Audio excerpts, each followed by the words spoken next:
Whoo, we made it back in our temporary studio. The studio that we're usually in, the gym space that we use, getting a little renovations right now. So we're stuck here in this kind of makeshift studio in the office, but we're making things happen here on the KFit show. Now, before we get started, I'm going to give a little shout out to one of my favorite childhood movies of all time, Billy Madison. Back to school,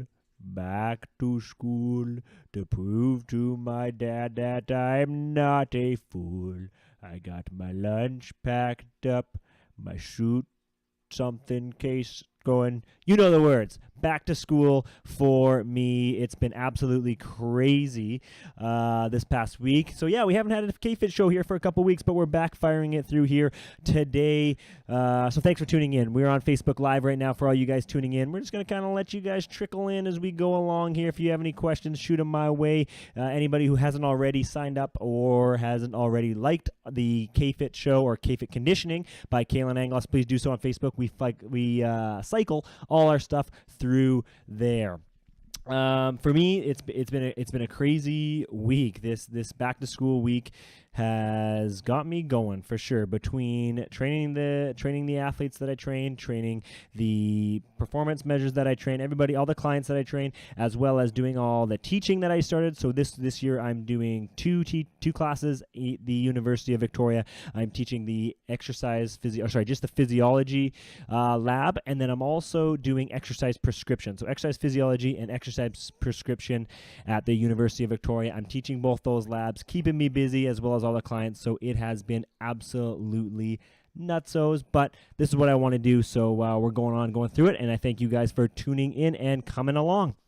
In terms of the fitness testing stuff, we got a lot of fitness tests coming out on combat sport athletes. So we got boxing athletes coming in, we got karate testing coming, and also judo athletes we're going to be hitting pretty soon too. So that's just part of my research of what I'm doing, because I am now a PhD candidate, a doctoral student as they call it now.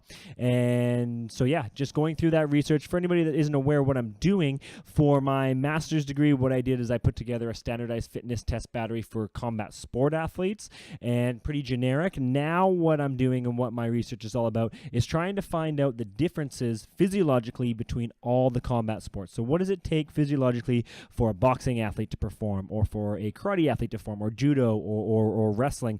And right now I've defined, combat sports, air quotes, as any combative sport, one-on-one combative sport that's in the Olympics. So right now there's only 6. There's 6 combat sports in the Olympics: boxing, karate, judo, wrestling, fencing, believe it or not, and taekwondo. So those are our 6 combat sports in the Olympics. So what I want to know is what it takes physiologically to do all those different combat sports. And then based on that data that I get, using like heart rates and what's called accelerometers, so looking at how fast they're punching, how fast they're kicking, what their intensity level is, doing that, also doing like an expert panel review, doing a literature review, doing all these different steps, we can then not only determine what it takes to perform and what it takes to win, but also then put together a fitness test that can then measure those athletes. And then from there, the whole idea is to get standardized normative data. So data that shows like, okay, you need to be at this level if you want to be a national level athlete, you need to be at this level if you want to be a world level athlete, whatever it is,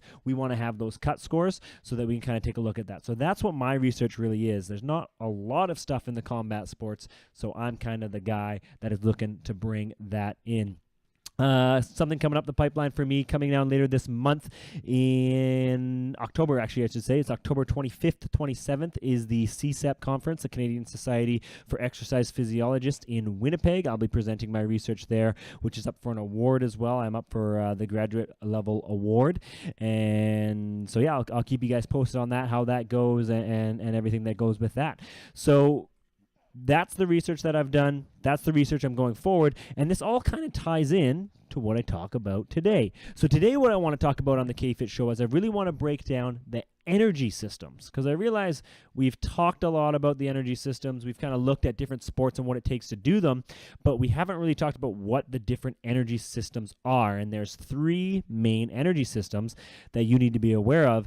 And this is really important for not only somebody who's an athlete, because obviously athletes need to know what energy system is dominant in their sport, and then how to train for that, and then train in the right, the right energy system, whatever it is that specifically works out for their sport. But also for people in the general population, or people who want to get more fit. And when I look at fit, I look at almost like a entire fitness kind of regime. So we want to know, how good is your aerobic system? How good is your anaerobic system, and going forward? So you can kind of measure yourself on that too. So I think this is really important stuff that anybody can use, but we really need to understand how the energy systems work. Now, before we get going, it's important to understand that the energy system for everybody is going to be different. So what kind of works for one person, or what's dominant for one person, is going to be a little bit different. What we're going to talk about, and you can see on this fancy little board if you're watching on Facebook Live, you can see that we're going to talk about the system. We're going to talk about the fuel that goes with that system,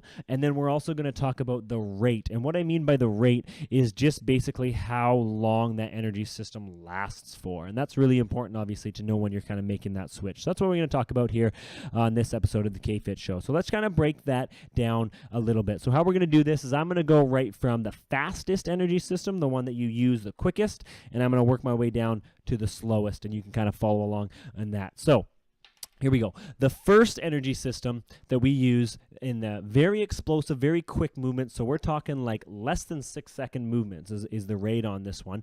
It's a really fast, really explosive movements. We call this our creatine phosphate system, or sometimes people just call it the creatine system or the phosphate system. I'm just going to call it creatine phosphate here. And again, that's our fastest energy system. That's the energy system that we're using when we explode, do those box jumps, throwing a ball, any type of quick, ballistic, powerful movements. That's the creatine phosphate system, or the phosphagen system, that is being used. Now, the fuel for this, you may have already guessed it, it's in the name, is creatine. I'm just going to put CR here for you guys watching at home. CR as in creatine. Creatine, you probably are quite aware of as a supplement. I know a lot of people have asked about creatine, the supplement. It's the most researched supplement out of all the supplements that are out there. So creatine is actually a fuel source, now we know, in your body. It's the quickest fuel source. So you have creatine in your body, and when you take that exogenous creatine, that you take in a shake form or whatever, that is just adding to your pool of creatine. So it's not necessarily going to make you faster. I mean, in this case, you're using creatine in those fast movements, but you already have some in you. So when you take exogenous creatine, it's not necessarily going to make you faster, but it makes the possibility of you being more powerful greater. It gives you a greater possibility, or a greater chance to enhance that, if that kind of makes sense. But that's what's fueling our fastest energy system, is creatine. We get that very quickly. We break down our creatine phosphate. We break that down into ATP very fast, and not a lot of byproduct on that. So like I said before, that's about less than 6 seconds on the creatine phosphate system. So very fast movement. So whenever you're going fast, you're using the creatine phosphate system. The next quickest system that we look at is called anaerobic glycolysis, or we can just call it glycolysis. Okay, so that's the second fastest glycolysis. This is still anaerobic. I should have been a little bit more clear. Creatine phosphate is still anaerobic. So remember, we have aerobic when we use oxygen to produce energy, or anaerobic when we don't use oxygen to produce energy. Creatine phosphate, we're using creatine, which doesn't require oxygen to break down, so it's anaerobic. Glycolysis is also anaerobic, okay? So glycolysis is anaerobic, but it does last a little bit longer than the creatine phosphate system. We usually say about 6 seconds, to 2 minutes, that kind of thing, is how long the glycolysis system lasts. So anything that kind of is around 2 minutes to perform, whether you're going for sprints, whether you're going for, most weightlifting exercises, you're mostly using glycolysis. And the fuel that we use for this is carbohydrates, actually. So carbohydrates are what fuel the glycolysis system. And the interesting thing about this is this system, the glycolysis system, is where we get what we know as lactic acid, right? So glycolysis is a breakdown, a metabolic breakdown system, a process, and the end product of glycolysis is it turns into lactic acid. It's called pyruvate is the end product, but that gets turned into lactic acid, and that lactic acid in your system is actually what, affects your body. It's actually not the lactic acid. Potentially, we've talked about this before. It's actually not specifically the lactic acid, but that process of breaking down carbohydrates, which fuels our glycolysis system, our anaerobic glycolysis system, the breakdown of those carbohydrates, that gives us lactic acid. So when you're using this system, you are going to have more blood lactate. You're going to have more lactic acid in your system. And that's how we know in the lab, or when we're doing performance testing, when we take a blood sample, just like with a little finger prick, the same you do if you're a diabetic or taking your blood glucose levels, your blood sugar levels, we can do that same thing to determine what your lactic acid levels were. And therefore, we can say, if your lactic acid levels are high, you've been using the glycolysis system, the anaerobic glycolysis system, because that's where the lactic acid comes from. But despite that, it is a very reliable energy system. It's your second fastest energy system. It's what you're using if you're, like I said, around 2 minutes. So most combat sport athletes are predominantly, I shouldn't say predominantly necessarily, but they are relying a lot on the glycolysis system. I say not predominantly because it's different for each one, which we'll talk about a little bit later on. But yeah, glycolysis, quick, gets things done, 6 seconds to 2 minutes, and you're fired up and you're ready to go. It's the second quickest one, but again, you do get that lactic acid. The third energy system, and it's the slowest energy system, is what we know as aerobic energy system, okay? Now, you can already guess this means it's with oxygen. So this takes a little bit longer to break down. The fuel, which I'll just tell you right now, is fat. Fat is what fuels the aerobic energy system. When we break down fat, it's a longer process which requires oxygen, gets done in the mitochondria of the cells, and it's going to take longer to do. We say this takes about 2 minutes plus. 2 minutes plus for the aerobic system. So when you're performing any type of exercise, any type of workout that lasts over 2 minutes, you're mostly training the aerobic system is at least training the most out of all of them for the most part, we can say. Again, it depends on the specific person. Now, although the fat takes longer to break down because it requires oxygen, it is the aerobic system, we do get more ATP with it. So we do get energy. For any of you that don't know, ATP is the currency for energy in the body. The more ATP, the more energy you're going to have to perform all these processes that make us move and make us perform and all that great stuff. So it does take longer to do. It does take longer to break down that fat. However, you get more ATP, so you get more energy out of it. So it's not always the bad. That's why you can maintain it for longer. You can maintain it for 2+ minutes because it gives you more ATP. The other good thing about the aerobic system is when we use our aerobic system, we get the blood shuttling throughout our body, same as all the energy systems. But when we maintain that through the aerobic system, we can clear out some of the lactic acid that was left over from the glycolysis system. Kind of makes sense. So you can see here, this is our fastest to slowest. So we have creatine phosphate the fastest, our glycolysis system the second fastest. We know we get lactic acid from that. And then the aerobic energy system, which is the slowest, but gives us the most energy and that we can maintain for the longest period of time. So for people who really want to train this, you can now look at what the rate is, and you can kind of think about or plan, as you should, your workouts and kind of determine what energy system is most important for you, or maybe which one you're lacking if you're trying to get just overall fit. Or if you're an athlete, you specifically want to ask yourself, well, which one of these does my sport mostly use? And then train that specific energy system. So again, if you're a really explosive athlete that only performs something really quickly, you're using the creatine phosphate system. If you're doing something that lasts 2 minutes, 6 seconds up to 2 minutes, it's mostly glycolysis, and anything longer, you're looking at the aerobic system. Now, although this is how it goes, this is how it breaks down, it's important to understand that you're always using all of them at the same time. For example, as I'm sitting here talking to you, going through this episode, I'm obviously mostly using the aerobic system. I've been talking for more than 2 minutes, which means my aerobic energy system is mostly at use here. However, when I snap my fingers or when I make a quick movement, now we're using mostly the creatine phosphate to perform those, but my aerobic energy system hasn't stopped. I'm still sitting here, I'm still talking, and I'm still going. So that aerobic energy system is still working as well. So all of these energy systems work together, and it just depends on how you're performing them, what you're trying to do, and what you're trying to perform. Okay, so I just wanted to give you guys the simple breakdown of the energy systems, which ones they are, how they work, and how you can go about training them. Okay, so just ask yourself, which one are you doing, which one do you need, and go from there. Make sense? That's energy systems in a nutshell. Now, the other thing that we're going to get into here in this episode of the KFit Show, we've done this before. We're coming back to it. A couple other segments that we're going to bring you. We have what I'm going to call Sensei Says, which is just basically me giving you a fitness and exercise tip that I think you should perform.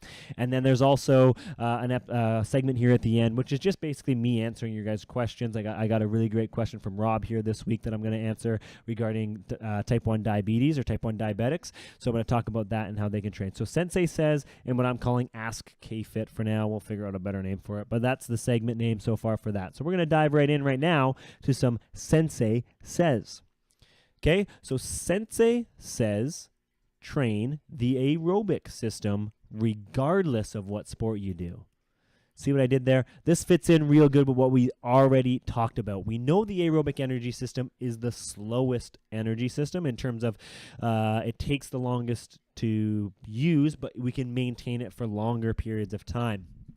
Even if you're predominantly an anaerobic athlete. So somebody who does mostly quick, explosive movements, somebody that uses the creatine phosphate system, the glycolysis system, whatever it is, you need to know that I lost my train of thought. Okay, what I'm trying to say here is those are both anaerobic. We know the fastest creatine phosphate, the second one glycolysis, those are anaerobic. But we know, research has shown that the more aerobically fit you are, the better maintained or the better your aerobic energy system is, the better you're going to be able to perform anaerobic exercises or repeated bouts of anaerobic exercise. So a lot of combat sports and a lot of sports in general are anaerobic in the nature that they do really explosive movements and then you kind of just, relax a little bit. So if you think about a hockey athletes are mostly in the glycolysis system because if you think about it, they're on the ice for,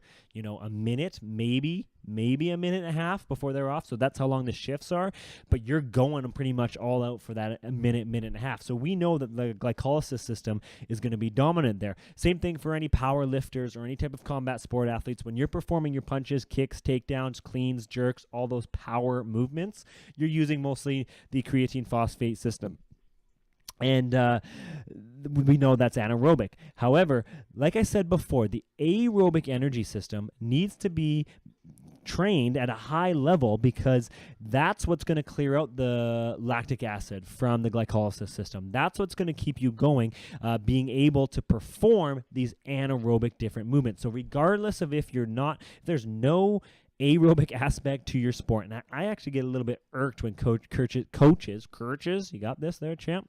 When coaches say, my sport's not an aerobic sport. We aren't aerobic athletes. Well, that couldn't be more silly because we know, like I said, the more aerobically fit you are, the better you're going to be at those anaerobic bouts. So train the aerobic system, do your cardio. I know it sucks. Go for your runs, go for your swims, whatever you need to do. Just make sure that you have a strong aerobic system, even if you're an anaerobic athlete, because that's what's really going to fuel you throughout the entire performance. Okay, that's where it is there this week for our Sensei Says.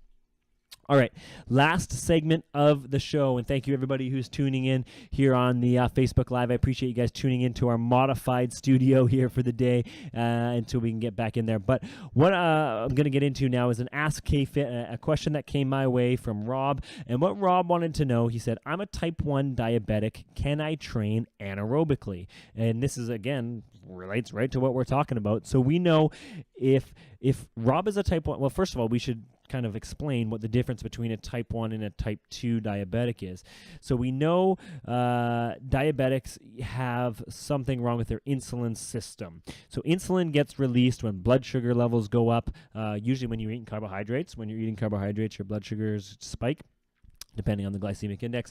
But the difference between type 1 and type 2 diabetes. So type 1 diabetes used to be called juvenile diabetes, and type 2 used to be adult onset diabetes because you didn't usually get it until you became an adult.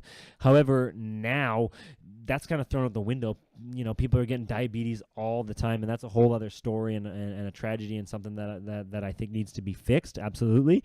But the difference being is type 2 diabetics have an insulin sensitivity. So that just means that their insulin response isn't quite as strong as somebody who isn't a type 2 diabetic or who hasn't had that. And I'm not going to talk too much about, you know, how you become a diabetic or whatever, but that's what type 2 is. Type 1 diabetics actually have a problem producing insulin. So type 2, you can produce the insulin, but be using the insulin at the cellular level is not very well maintained, isn't very well performed. Type 1 diabetics just have a problem producing insulin. So that's why they usually have to take the insulin injection. So Rob, to answer your question, can type 1 diabetics train anaerobically or really just train weightlifting or train anaerobically at all? Yes, you can.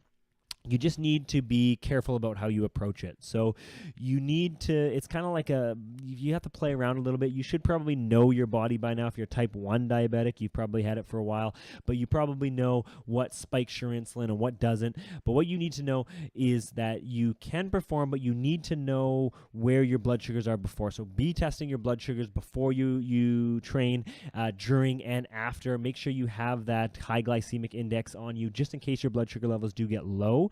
Because especially if you're performing anaerobically in the glycolysis system, it's going to use those carbohydrates, and if you don't have that insulin that's in there, your blood sugars can absolutely go down quite dramatically. So you need to be a little bit careful about that. Make sure you have any high glycemic drinks is the best. Fluid always gets in you quicker, and that'll help you perform. So Rob, I absolutely support you training anaerobically. Make sure you do it properly, but check your blood sugar levels, and we'll go from there. All right, guys, that pretty much wraps up this episode of the KFit Show. I do really appreciate you guys tuning in, and yeah, we're going to keep doing this every week. I'm going to keep bringing it to you guys. I just see some of you guys' comments there. I really do appreciate you coming at my way. Yeah, we're going to keep trying to bring this every week, whether it's here in this kind of makeshift studio, whether it's back in the studio in the gym. We're going to have some guests coming your way, too, in the next few weeks. I got some professors coming my way on the KFit Show that want to talk about some really cool research that's coming on. I got a neuroscientist coming on. That's going to be a lot of fun. We're going to talk about some brainwave research and how that can kind of help you perform as well. Okay, so thank you guys so much for tuning in to this episode of the KFit Show. Keep tuning in, keep watching the KFit conditioning stuff, and I'll keep sending stuff your ways, guys. Thanks so much for tuning in to this episode of the KFit Show, and I will see you all and talk to you all later. Talk to you later. Bye for now.